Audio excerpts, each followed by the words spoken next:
الفاتحة. أعوذ بالله من الشيطان الرجيم. بسم الله الرحمن الرحيم.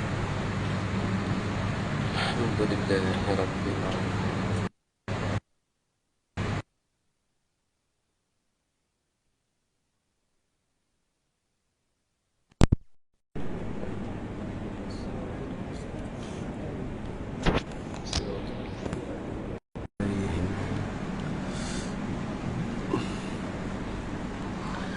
غير المغضوب عليهم ولا الضالين. آمين آمين. أعوذ بالله السميع العليم من الشيطان الرجيم. بسم الله الرحمن الرحيم. السلام عليكم ورحمة الله وبركاته.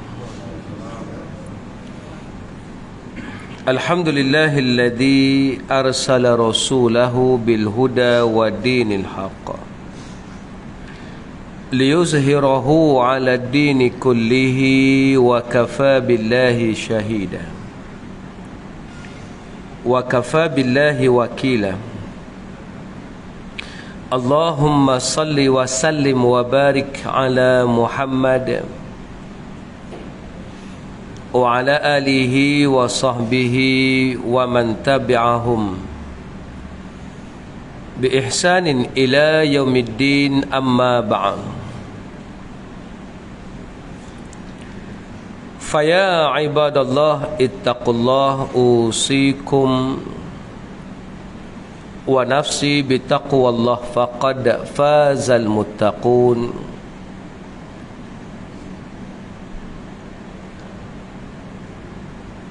Rabbi syrah li sadri wa yassir li amri wahlul 'uqdatam min lisani yafqahu qawli. Rabbana zidna 'ilman warzuqna fahma. Wa qala Allah Ta'ala fi kitabihil 'aziz. A'udzu billahi minasy syaithanir rajim.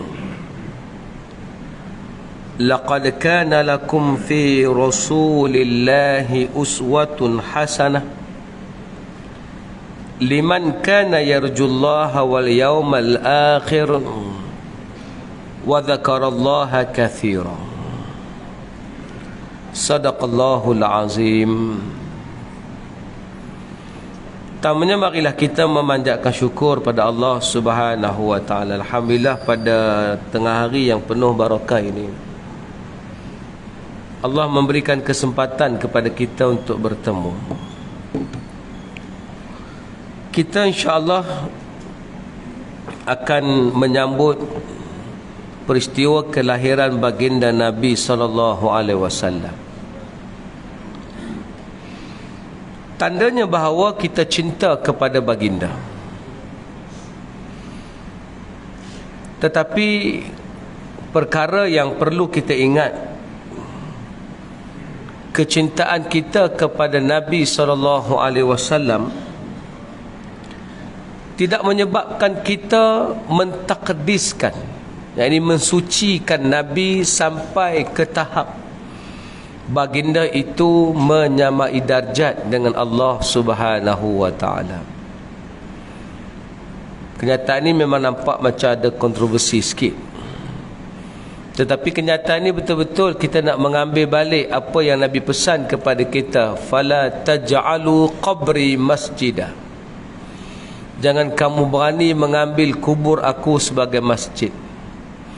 Wala taj'al qabri 'aidah. Jangan kamu buat tanah perkuburanku bila aku dikebumikan nanti sebagai perayaan. Sebab dibimbangi bahawa apabila manusia-manusia yang hebat ini mati, kebanyakan penta'assub akan menyembah jasad tersebut, akan menyembah perkuburan tersebut. Benda ini bukan hanya terjadi kepada umat terdahulu, bahkan kepada kita di zaman hari ini pun terjadi juga. Bila kagum dengan satu kelebihan seseorang hingga mengangkat darjat orang itu menjadi suci, Nabi SAW seorang Nabi. Dia manusia yang paling mulia. Kita tak boleh merendahkan darjat baginda SAW sebagai manusia paling mulia. Tetapi kemuliaan baginda bukan kerana batang tubuhnya. Allah menyatakan, inna akramakum indallahi atqakum. Sesungguhnya orang yang paling mulia di kalangan manusia, di kalangan kamu adalah orang yang paling takwa. Maka Nabi memberikan satu gambaran Allah memuliakan manusia itu kerana ketakwaan. Dalam darjat keimanan yang paling bertakwa adalah Nabi SAW. Sebab bila para sahabat cuba membandingkan ibadah mereka dengan ibadah Nabi, inni sumtu, aku berpuasa daimah, selama-lamanya aku berpuasa, aku tak buka. Nabi kata, wa qarsumtu wa aftiru wa aftartu, aku berpuasa dan aku buka, kata Nabi. Nak tunjuk kepada kita bahawa disitulah darjat Nabi yang mulia itu tetap menjadi manusia. Kita kena letakkan Nabi sebagai manusia. Sebab tu ada satu tajuk yang menarik dalam satu buku. Nabi SAW juga seorang manusia.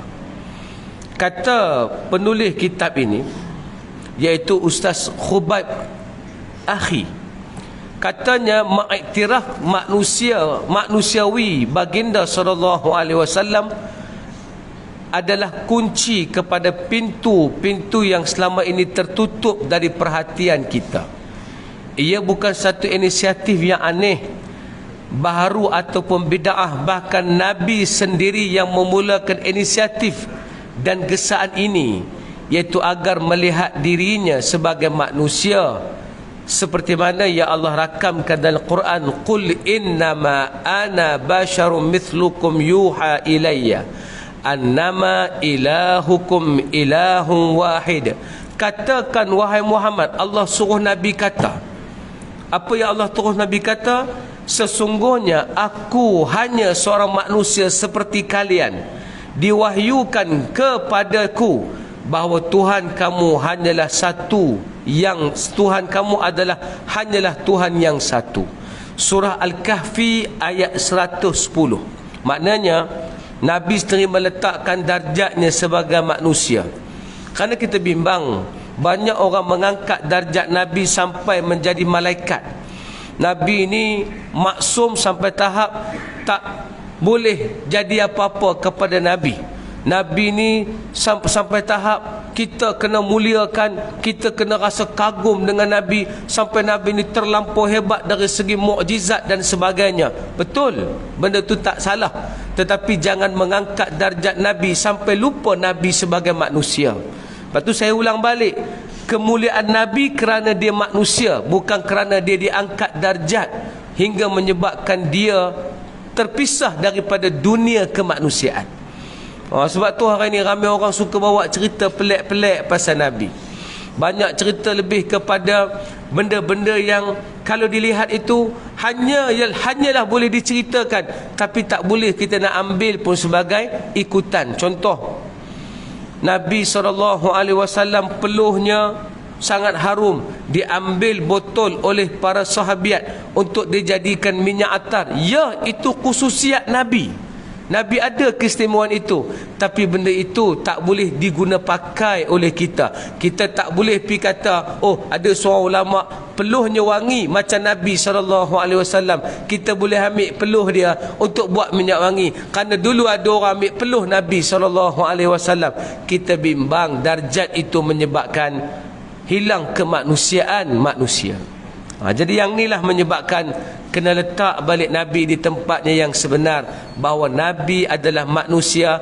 Nabi ada kekurangan tetapi tidak menyebabkan hilang kemuliaan. Nabi ada kesilapan tetapi tidak mendatangkan dosa kepada baginda SAW. Nabi terlupa, tapi lupa Nabi hingga tidak menghilangkan Al-Quran yang dibawa oleh baginda. Nabi SAW tersalah, salah itu tidak menyebabkan hukuman daripada Allah Subhanahu wa ta'ala, kerana salah sebagai manusia. Kenapa kena berani cakap nada ini? Sebab hari ni orang punya ta'assub kepada orang menyebabkan, bukan ta'assub ke Nabi, ta'assub pada orang menyebabkan kalau siapa usik orang yang dia ta'assub itu, menyebabkan jadi masalah dan marah kepada dia. Kita tak nak sampai tahap itu. Nabi melarang kita untuk ta'assub dengan batang tubuh baginda sallallahu alaihi wasallam. Yang Nabi suruh kita betul-betul ambil dengan gigi geraham kita. Addu 'alaiha bin nawajis. Genggam dengan gigi geraham kamu adalah sunnah Nabi sallallahu alaihi wasallam. Sunnah apa? Sunnah perjuangan, sunnah ekonomi, sunnah pentadbiran, sunnah menjadi khalifah di atas muka bumi Allah Subhanahu wa taala. Sebab tu kata Ustaz Khubaib Akhir ni dalam bukunya ini, baginda seorang rasul itu satu kepastian yang memasakkan keimanan kita. Disebabkan baginda ialah rasul, kita mencintainya lebih dari segala-galanya. Tak boleh kurang cinta kepada Nabi SAW. Kita mengambil kefahaman agama daripada ajaran yang disampaikan oleh baginda SAW. Nampak? Jadi kita kena ambil sepenuhnya daripada Nabi SAW bila berkaitan dengan Islam. Tak boleh ambil pada orang lain. Tak boleh. Baginda ialah seorang manusia. Itu juga satu lagi pasak yang mengikat keimanan kita. Ada dua side ya. Kena betul-betul ambil daripada Nabi. Jangan berani ambil daripada orang lain bila berkaitan dengan Islam. Betul-betul ikut baginda SAW. Cintakan Nabi melebihi cinta segala-galanya. Ya, itu satu bab. Tapi bab yang kedua, jangan lupa Nabi juga manusia. Jadi kita combine itu cantik. Nabi juga manusia, Nabi juga ada kehausan, Nabi juga ada qada hajat, Nabi juga kena pergi ke tandas, Nabi juga kelaparan kerana dia bersifat sebagai manusia. Cantiknya Nabi sebab dia manusia, kita boleh tiru sepenuhnya daripada dia. Sebab tu kita jangan angkat darjat Nabi sampai jadi malaikat. Oh, Nabi ni hebat. Sampai orang bercerita bahawa dengan kelahiran Nabi jadi macam-macam benda pelik terpadam api di Kisra, di istana Kisra Parsi. Ini semua benda-benda yang nak meletakkan Nabi darjat yang lebih. Tapi kadang-kadang cerita yang dibawa itu kurang tepat sebenarnya. Jadi ini kita kata bahawa mari hari ini sempena Maulid Rasul, kita mencintai baginda agar kita boleh tiru. Tuan-tuan, banyak kisah Nabi yang orang tak cerita. Saya di antara benda yang agak menyebabkan saya rasa sayang orang tak pernah cerita, Nabi seorang pedagang yang hebat. Lepas tu ada satu buku tuan-tuan baru ni saya jumpa daripada seorang penulis bernama Afzalur Rahman. Afzalur Rahman ditulis tajuk yang menarik pasal Nabi, Muhammad as a Trader. Buku tu belum ada terjemahan ke dia, saya tak ingat. Muhammad as a Trader. Nabi Muhammad adalah seorang peniaga. Dia cerita Nabi sebelum diangkat jadi Rasul, Nabi bukan sebab dia ada kelebihan mukjizat semata-mata menjadikan dia boleh manage people. Nabi boleh menjadi pentadbir yang hebat. Bukan kerana tiba-tiba Nabi jadi pentadbir yang hebat. Bukan kerana sebab dia Nabi lalu dia menjadi pentadbir yang hebat. Tak. Dia belajar sepanjang hidup dia sebelum menjadi Rasul. Dia memang seorang pentadbir yang hebat kerana dia menguruskan perniagaan. Dia tahu nak menguruskan manusia. Dia tahu keluar duit masuk. Sebab tu Nabi Muhammad sudah berkecimpung dengan manusia 23 tahun atau 25 tahun sebelum Nabi diangkat oleh Allah menjadi Rasul. Sebab Nabi berniaga umur 12, Nabi berhenti umur 35 tahun. Sepanjang Nabi berniaga, Nabi pernah pergi sampai ke Bahrain. Nabi pernah ada di sana. Sampai satu masa Nabi berjaya menawan kota Bahrain dan orang Bahrain mengikuti Islam. Nabi bertemu dengan pemimpin Bahrain. Nabi kata di kampung itu macam mana keadaan di sekarang, di desa ini macam mana keadaan sekarang. Desa yang Nabi sebut itu adalah tempat yang berada di Bahrain. Maka orang yang menjadi pemimpin Bahrain yang ikut Islam ketika itu berkata, wahai Muhammad, macam mana kau tahu tempat ni? Kami pun tak pernah sampai, aku pun tak pernah pergi ke situ. Jawab Nabi, dahulu aku pernah berniaga dan berdagang di situ, aku kenal orang di situ. Maknanya Nabi bertindak sebagai manusia sebelum Allah mengangkat dia menjadi Rasul. Muslimin yang dirahmati Allah Ta'ala, Kalau kita tahu Nabi berusaha keras untuk kenal orang, 25 tahun experience mengenal orang, maka Nabi SAW boleh dianggap contoh terbaik untuk kita. Sebab tu tak ada skip-skip, oh Nabi ni hebat pasal dia ada kelebihan daripada Allah turun. Tak. Nabi semua dia dapat kelebihan itu kerana dia exercise, dia berjalan, dia buat dan dia ikut jalan sebagai manusia. Baru kita tiru Nabi tu, kita rasa Alhamdulillah, aku berniaga cara Nabi, aku buat hidup cara Nabi. Macam mana Nabi berjalan, aku boleh berjalan kerana aku tahu Nabi bukan hanya seorang Rasul, tapi Nabi juga semacam manusia biasa yang hidup sebagai seorang manusia. Baru jelas, baru kita cinta Nabi itu kemuncak. Saya ulang balik, Nabi tidak malaikat, Nabi manusia, tapi manusia yang paling mulia. Itu kena faham. Jadi apa jua kelemahannya ada pada manusia, ada kepada Nabi SAW. Jangan lupa yang tu. Apa yang ada kelebihan kepada Nabi, ada kelebihan kepada manusia lain. Cuma yang memang menjadi khusus untuk Nabi sahaja, yang tu tak ada kelebihan untuk kita. Hanya kelebihan untuk baginda sebagai pengiktirafannya seorang Rasul. Letak darjat itu, baru kita rasa cantiknya Nabi SAW, betapa hebatnya baginda. Lalu dia kata lagi, disebabkan baginda SAW ialah manusia, kita dapat memahami segala perilaku dan kata-katanya, kerana baginda melakukannya sebagai seorang manusia yang lahir dengan fitrah yang sama seperti kita. Baru kita buat tindakan tidak gopoh.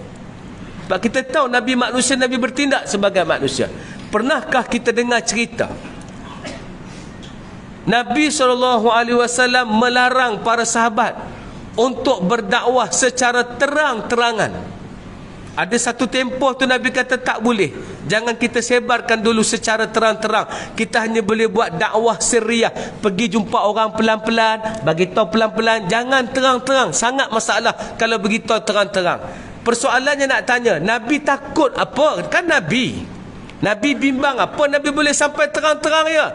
Nabi nak ajar sebagai manusia, orang boleh kenakan tindakan ke atas aku, orang boleh pukul aku, orang boleh nak bunuh aku, orang boleh kenakan sesuatu atas aku. Walaupun Nabi itu kekasih Allah, tapi Nabi kena berjalan sebagai manusia.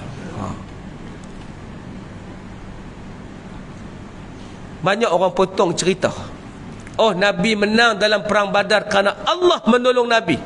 Tapi orang tutup sebelum Nabi ditolong oleh Allah Ta'ala, apa perancangan Nabi. Itu orang tak pernah cerita.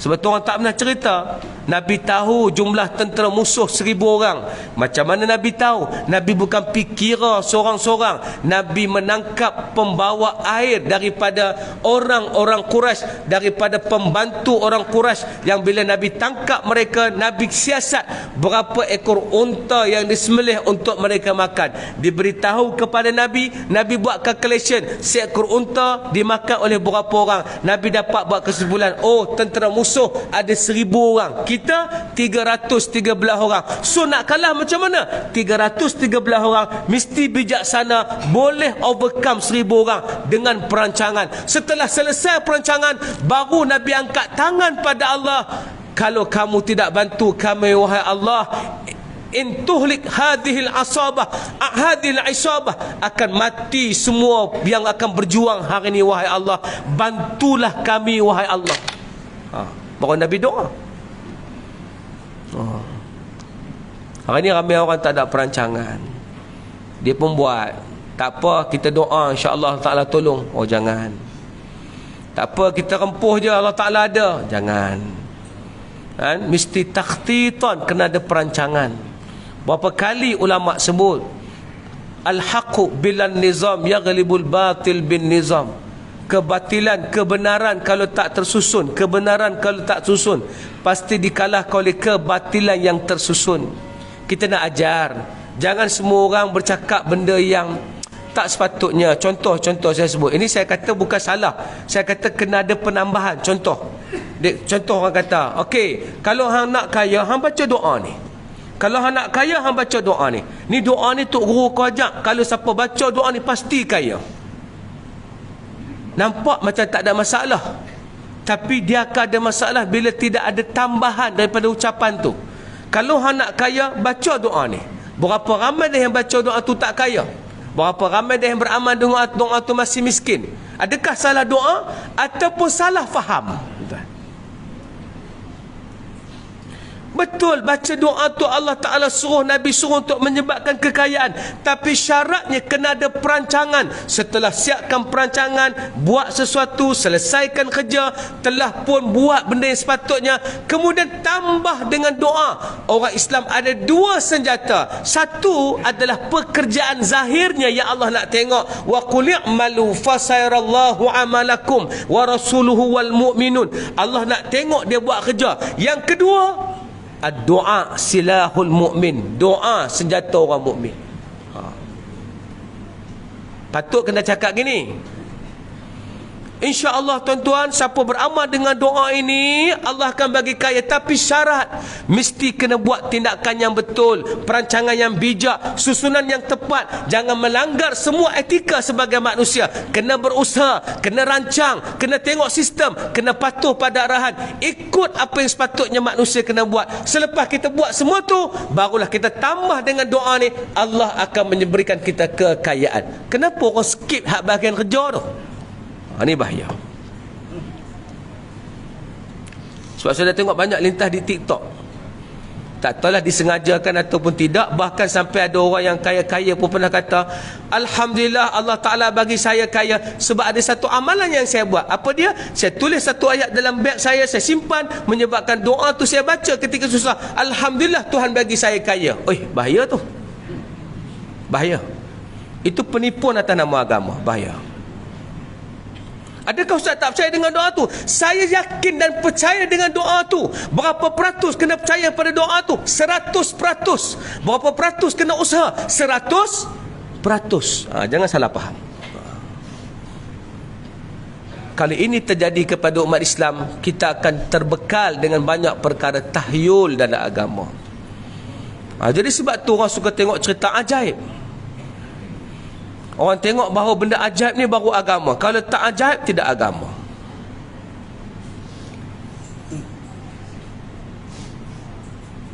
Wallahu alam, kerana masa sangat mencemburui kita tuan-tuan. 1-4 minit masuk Dan tahniah pada tuan-tuan yang datang awal. Tapi cinta kita pada Nabi tidak pernah berbelah bagi. Kita kasih kepada baginda macam mana kita lebih kasih Nabi daripada kita kasih diri kita sendiri.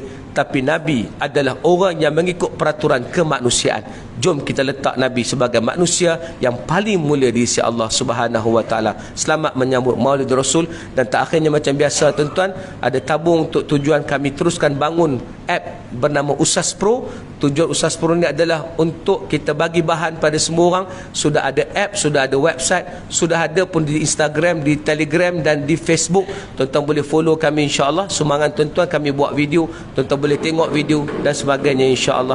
Ada tabung di luar sana. Kalau tuan-tuan bagi semangat, kami dapat meneruskan perjuangan insya-Allah. Terima kasih. Assalamualaikum warahmatullahi wabarakatuh.